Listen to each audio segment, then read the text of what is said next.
Welcome to the Dave Palma Show, the podcast that revives, restores, and awakens your innermost capabilities. You have the training and the talent to succeed, but do you have the guts to fail? I love what I do.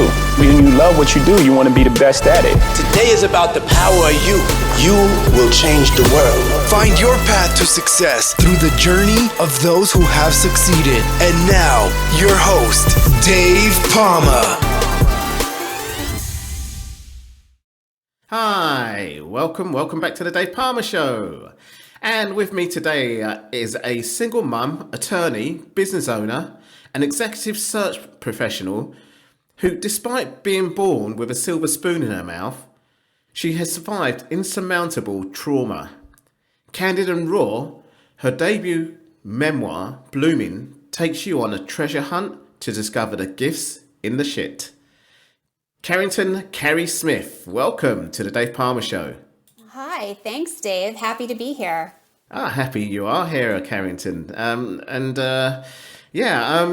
Well, I'm quite intrigued by your book. I did take a little dip into your manuscript, it's gone through some realities in life, really, what people can go through. So quite fittingly, towards the end of that introduction, people could do that. And the show is about how people can, get through the ups and downs of life, adversity, and that. So right. It's great that you're on the show. So you included a section called "Why I Wrote This Book" in the first chapter. Yeah. Please share its contents with our listeners, and we'll go through the whole book as well, the content of the whole book. Well, just by way of background, for years I wrote short stories and kind of was like, well, who's going to care? I didn't know if I had an audience or why they were relevant to people, and never could quite knit a book together. And then when the pandemic hit, it was like a light switch. I suddenly felt compelled to write a book because I suddenly understood that it was my very ordinariness that made me relatable. And that with the pandemic, it was a universal trauma that we were all experiencing. And I realized that my life experiences, and sadly, are things that many of us go through, and that the lessons that I learned from those experiences were things that I could share with the world to help kind of leave a roadmap for how others might take their traumas and difficulties and adversities and turn them into things that actually propel them through life. Yeah, wow. That quite sums up why you wrote it. So let's take a deep dive into the book and see what's going on. Well, let's go from the beginning of your life anyway, in general, before we sort of go into what was thrown at you, when you sort of wanted to sort of find your own trauma, way in life. yes. Yeah, what was your background? I mean, when you was young and that, where was you growing up and your parents and that? Yeah, well, so this is one place where I would say I feel like I have a little different experience than a lot of people. And that is that my great-great-grandfather founded International Paper Company, which is the largest pulp and paper company in the world. Right, okay. Yeah. Have I heard of it? What? Have I heard of it? I don't know the name of it. It's traded on the New York Stock Exchange, International Paper Company. Oh, okay. Yeah. Okay, interesting. Yeah. And one of my other relatives actually had a seat on the New York Stock Exchange. He'd founded a brokerage firm, and they founded a couple of banks and things. And so I was raised in this family that had epic success, yet somehow the family money did not pass on to our family. And so we had a family that was incredibly full of resentment, but also still clinging to social status and trying to still keep up with the Joneses and stay in all the right clubs. there was just a lot of anger, resentment, dissatisfaction, but also a highly demanding and competitive environment. Yeah. Well, that quite sums that up as well. So you're growing up young through that, really. So you probably didn't see the rich side of it or the kind of wealthy side of it. I didn't see the way my grandmother lived it. I mean, she lived in a 20-room mansion full of servants and, you know, the house on the Gold Coast. And I mean, literally, it's like where is the Gold Coast, by the way? I know the one in Australia, but... Yeah. So on Long Island, there's an area that's referred to as the Gold Coast. Yeah, and New York. At the turn of the century, it was the home of the highest concentration of wealth in the world. In the world? In the world. Okay. Yeah, it's where the Rockefellers and DuPonts and Astors and all, you know, those types of people had homes there. And that it's the place where The Great Gatsby, it was situated. That book was about the Gold Coast, if anybody's read that. Now I got that now. Okay, well, let's take a deep dive into your book. So chapter 1's about finding my voice. We'll just have some little summaries of it so people can obviously buy the book and find out more, can't they, really? So. Sure. So I start the book with this chapter, and it's about my rape. I was raped in college. Yeah. And I start the book with this chapter, and I call it Finding My Voice because it's the very first story that I ever wrote. Yeah. And just, you know, very quickly, after I was raped, I was told to never speak of it to anyone, both by my sorority sister and by my mother. And so I kept it a secret. And I did what a lot of people do when they go through that. I just was like, well, if I don't talk about it, it didn't happen. Yeah. The monster kind of under the bed. Me Too campaign. Yeah. Like when you don't deal with it, it actually comes to own you. Yeah. And when I got to law school, I had a blow up with a guy that I was seeing, and it compelled me to want to have to explain to him why I was behaving the way that I was. And I found it was a whole lot easier to write my story than to tell it, where I would get that immediate feedback or judgment. That was just too hard for me. And so it was the first story that I wrote. In this book? No, in life. Oh, but... It is the first story in the book, but it's the first story I ever wrote about myself. Okay, but you wrote it during the pandemic, the first story you wrote about yourself. Well, I actually wrote that story originally in law school. Oh, and the first chapter, but I've rewritten it probably about 10 different times from different directions. Yeah. And so when I knitted it into the book, I wrote it from a different direction. And actually the benefit of that is, as opposed to just talking about what happened to me, I walk the reader through my journey of healing and how I was able to take something so horrible and awful and repurpose it into something that serves me now and actually works as a launch pad to propel me through life.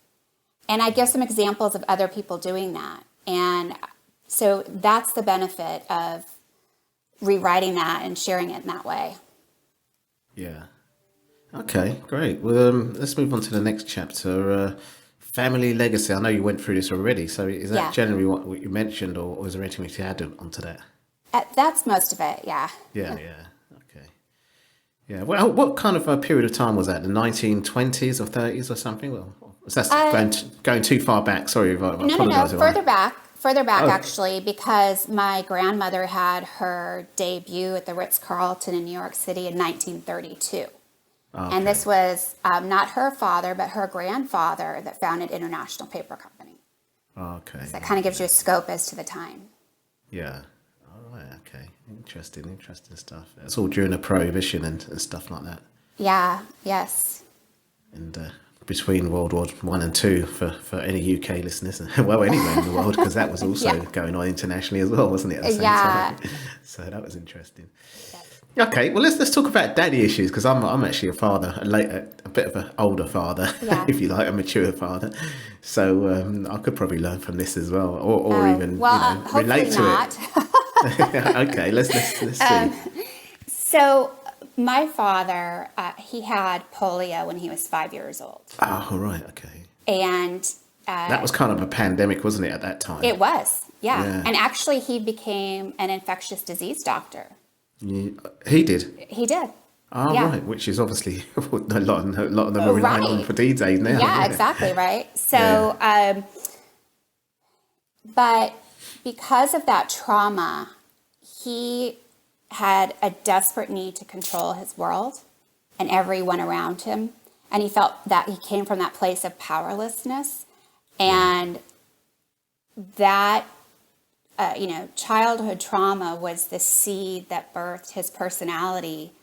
And unfortunately, my father is a malignant narcissist. He absolutely demanded our total submission. He completely controlled our lives to the point that we were extensions of him. We had to have his same thoughts, opinions, ideas. He dictated what we ate, what we did. Wow. I mean, it was, yeah. So that's the daddy issues kind of summed up around the word Summed narcissist. up. Yeah, I tell some very specific stories that really Yeah. let the reader know about how that Sure. happened in my life. Yeah. Yeah, great. And so comparison kills. Sorry about my dyslexia, it's jumping over my tongue there a bit. No worries. So comparison is the thief of joy, is what that's about. And I tell this story about how my father very deliberately would compare me to my sister. And I mean, one of the stories I tell is about how I asked him as a little girl if I was pretty. And he looked me up and down and said, no, I don't want to set you up for disappointment in life. It's better you just know now you're not pretty. But your sister, she's beautiful. And it wasn't until... And that's coming from a family member? That's my father. Yeah, your father. Yeah. Yep. Yeah. It's actually a mechanism that malignant narcissists use. It's to divide the family. Yeah. And so everyone's competing for his attention. Right, and so it was a very deliberate So it was an attention-seeking kind of behavioural thing because the narcissists want the attention on them, don't exactly, they? right. It's all about me kind of thing, you know. Yep. They put down other people just to say, but obviously. Well, and it also, what it did is it caused competition for his affection between not just me and my sister and brother, but also me, my sister, brother, and mother. So we all competed for his affection. It created a very toxic environment. Yeah. Yeah, toxic's probably a good word to use there. And I don't want to get into your issues. I mean, I know a narcissist. I know how narcissist operates in families. You know, I can say that. You know, I can experience and relate to that myself. So, yeah. What's the difference between malignant narcissists and narcissists in general? Well, there are 4 different types of narcissists, and they each have their own set of characteristics. And the malignant narcissist is the most toxic and the worst form of narcissist on the spectrum of narcissism. Wow. I'm going to have to study that one for some of my coaching side. They're sometimes confused with psychopaths. Yeah, because obviously these are really uncoachable people as well, usually, that I come across. And, you know, usually I don't care if you want to give me £2,000 to coach you for over months. I just don't want to coach a person like you. It's not going to be worth it. Right. Well, understanding the difference between a malignant narcissist and a psychopath is really important. Kind of knowing how to deal with them. Right, Yeah. I've had lots of therapy. Yeah. Wow. Well, anyway, you've learned a lot as well by the sounds of things, which is good. Family rejection, which obviously can obviously relate to that last bit there that you said. Well, the last 2 bits, daddy issues and rejection as well, Well, the family rejection aspect really had to do with my grandmother, my mother's mother. Right. She was also a narcissist and ruled our extended family as the matriarch with, a steel fist, and demanded that we all do the types of things that she wanted. And one of those things was play tennis.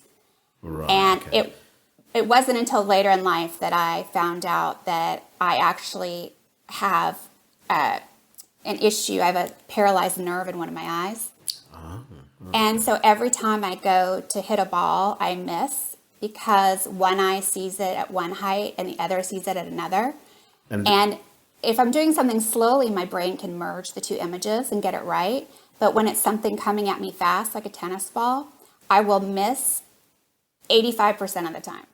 The other is just dumb luck. Yeah, I'm with you now, yeah. It's kind of like only one eye is partially sighted kind of thing, but it's more of a nerve thing rather than a sight. It's total sight. I have a paralyzed nerve. And anyway, I was rejected by my family because I couldn't play tennis. Right. Oh, that's interesting.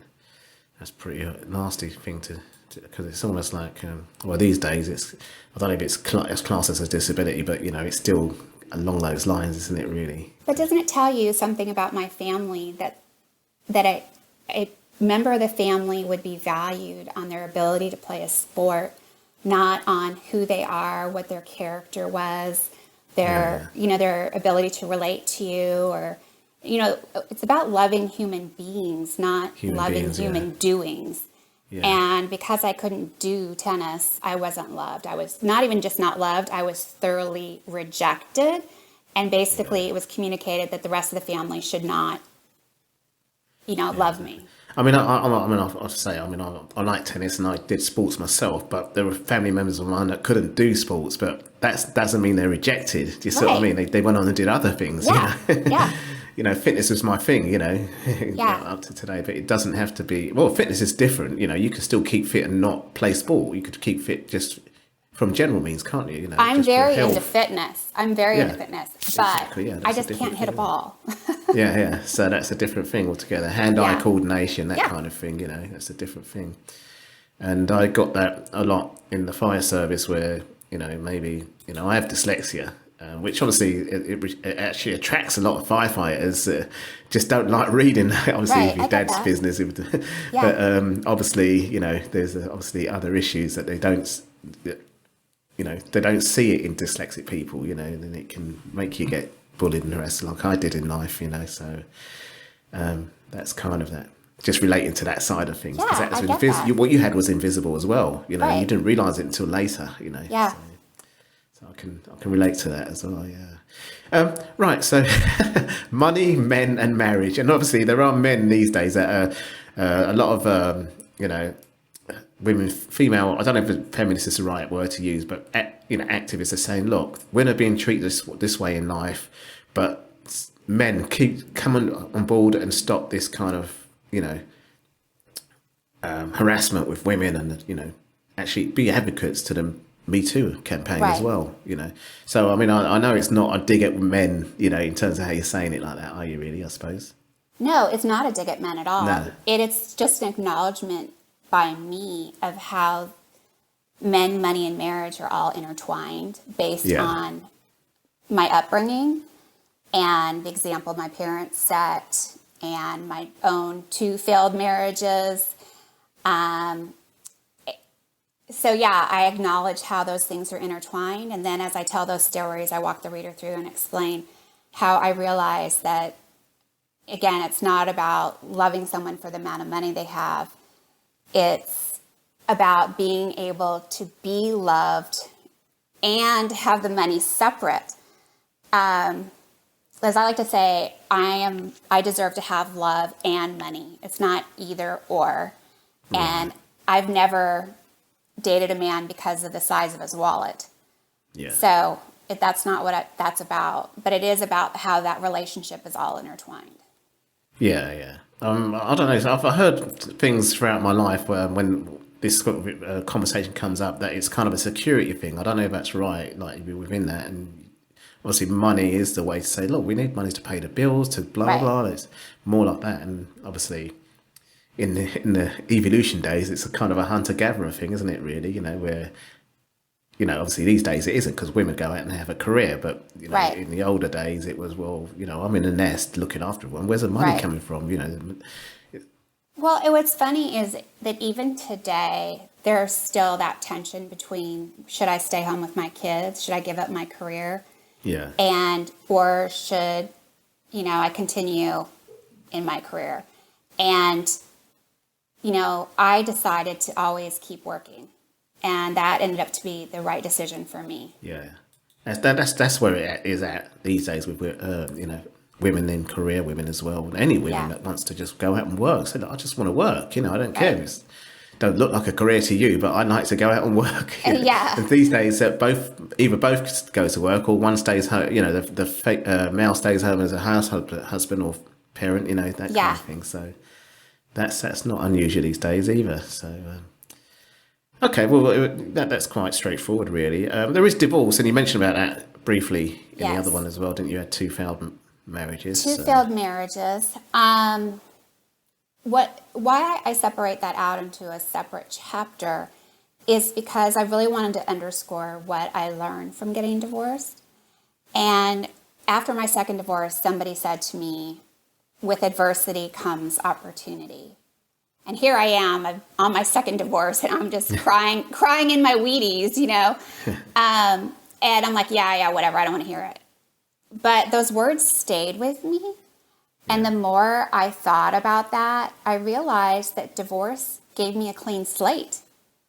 I was free from the cages of my marriage, of society. I received a lot of rejection and shame from my friends for getting divorced. So suddenly I was pushed out of my friend group. I had the ability to create my own life, design it how I wanted to for the first time in my life without feeling, the cages of my parents, my spouse, my friends, society. And so divorce represented freedom and opportunity. And that's kind of the spot in the book where I help people take the things that happen to them and flip them on their head and say, you can view this as just simply this is a horrible experience. Or you can view it as, what am I going to get out of this? And where's the opportunity in it? Yeah. And I do that throughout the book. Yeah. And of course, we also mentioned about career a bit. Obviously, in the last bit before divorce. So I suppose that's going through your, what was it again, legal career, was it? Yeah, so I practiced law for 7 years before getting into the executive search business, focusing primarily on lawyers, but I do other executive searches for Fortune 500 companies and AmLaw 100 law firms. All right. So you just go into that a bit about your career. I do. Well, yeah, I do. Well, and I think one of the things I talk about there is about how a lot of times we benefit from being more strategic than just doing like a shotgun approach to things in life, just really taking a step back and thinking it through and being more strategic. And then also, one of the other recurring themes in my career has been swimming the opposite direction of the crowd. Right. You mean... Oh, right. Okay. Well, I don't understand that. You don't understand that? So no. When I started into the executive search business, it was right around the time of the internet boom. Right. Yeah. And so, it was crazy. All these startups were happening, and every lawyer wanted to leave their firm and go be a general counsel of a startup. Yeah. And all these California law firms were opening in Texas and opening up these huge offices. And everybody was chasing the same thing. And I saw how 95% of the people who did what I was doing were chasing the same companies and firms. And it dawned on me that 95% of the firms and companies weren't getting any attention. And by shifting my focus, instead of just doing what everybody else was doing and shifting it the other direction, I found all this opportunity. And then when the internet went bust, I had relationships with the companies that were more diverse and not so heavy on technology. And I was still busy. So it's kind of like a lot of times we want to jump, into something, into a stock, into a job or career because it's the hot thing.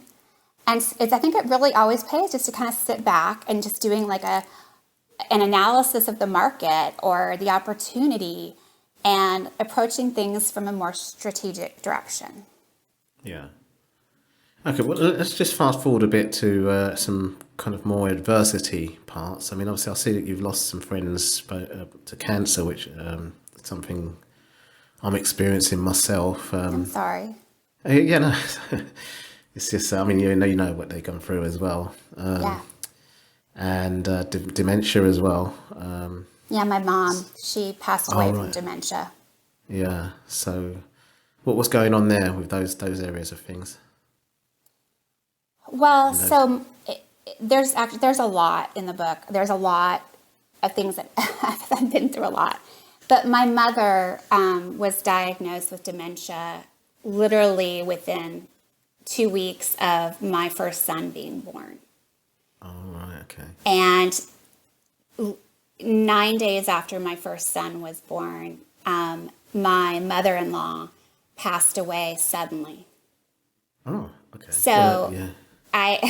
And then my father-in-law passed away the year before. So all of a sudden, my first son is born, and we have no grandparents except for my father, the malignant narcissist.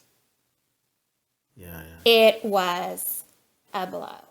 And then watching my mother suffer and being with a man who just didn't even see her. He would put her in the shower and say, wash your hair, and she would just stand there and he wouldn't help her. He'd be like, well, she's not doing it. So she was walking around looking like a homeless person. Yeah. I mean, it's just... And that's really the dementia doing that, really. Well, but as I said to him, if you have a baby, do you tell it to change its diaper? Yeah. I mean, it's the same thing. Yeah. I remember having a neighbour once, and his wife had a stroke, and then she kind of got it recovered a little bit, and then it came back. And he really wasn't sympathetic to all. I don't know what their relationship was like. I mean, they're a lot older than me. It's quite a long time back, because they both passed away now. Obviously, she passed away first.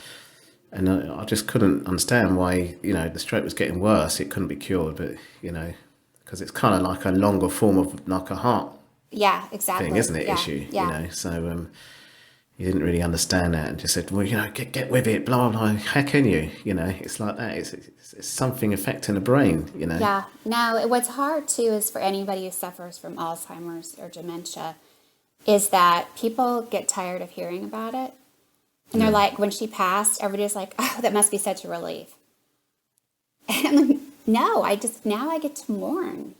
I mean, it's like this, you're getting sort of angry because you've lost your mom and, she can't communicate with you. And then you have those mixed feelings of, well, is this what my life's going to turn out like? And there are just so many emotions knitted into that. And to have your friends be like, oh, that's over.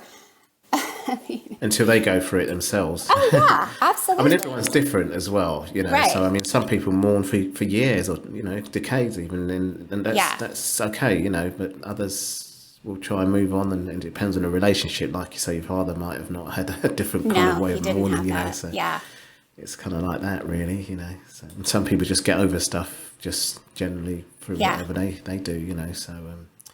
But not in a bad way, They obviously mourned because they felt it. But right. Well, part of what I try to... There's no right and wrong, is there? No. Part of what I try to share in the book is that, when somebody passes, it's...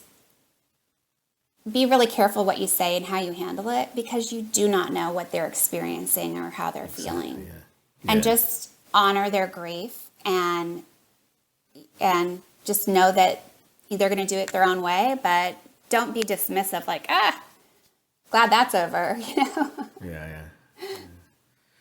All right, well, let's see if we can find another kind of, obviously recognizing the evil is something we've been speaking about during your journey in life, and obviously it's something I. Well, one of the things that why I actually pulled that and made it its own chapter is because there are physical cues we get when we're around evil. Yeah. And I don't know that people actually understand that. And I think that's why a lot of people get into trouble.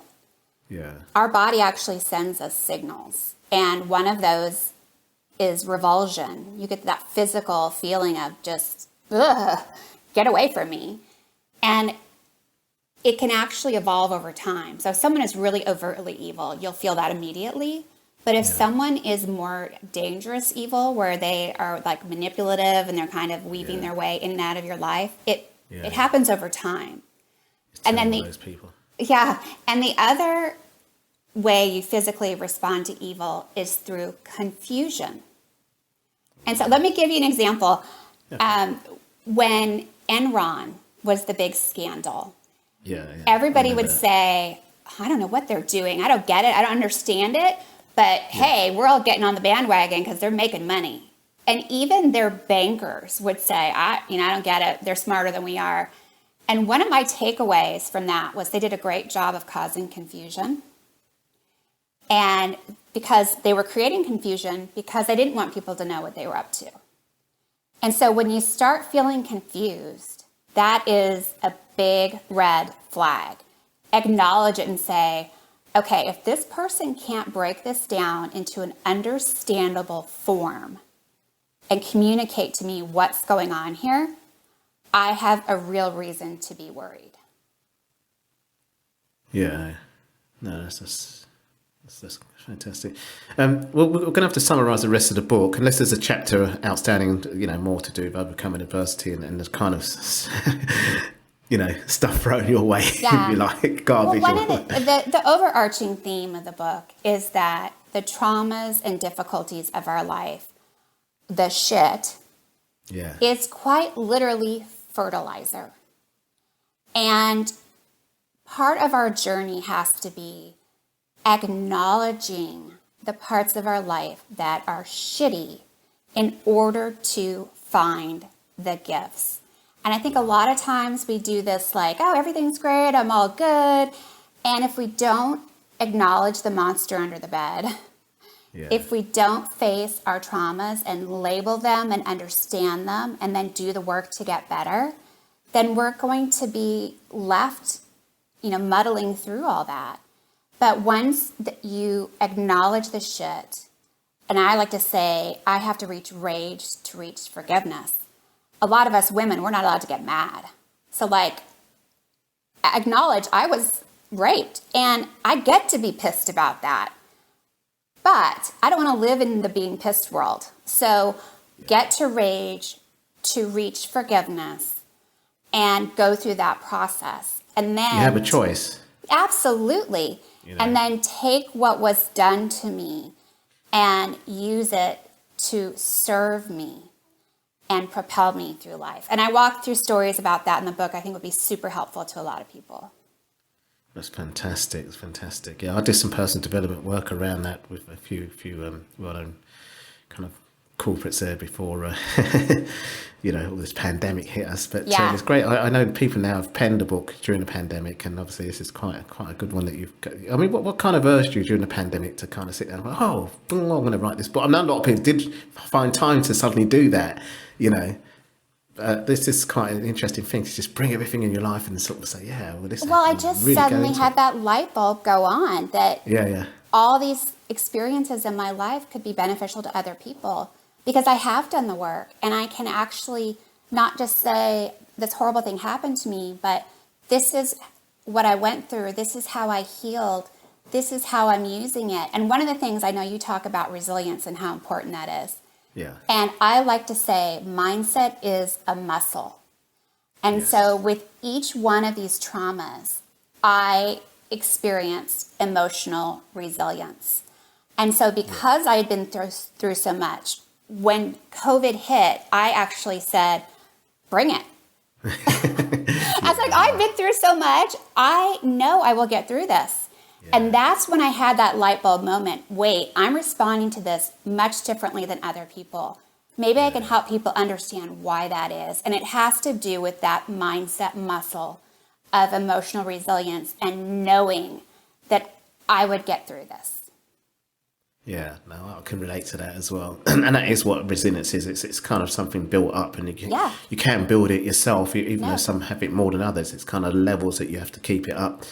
People that do fitness, we spoke about fitness, some might be fitter than others or, naturally gifted or whatever, but, you can't you can't just say I'm fit and that's it. You still got to kind of carry it on and build up and absolutely, both internally and externally. And resilience more of an internal thing, really. So fantastic, great. That's really really great conversation with you and around this book as well.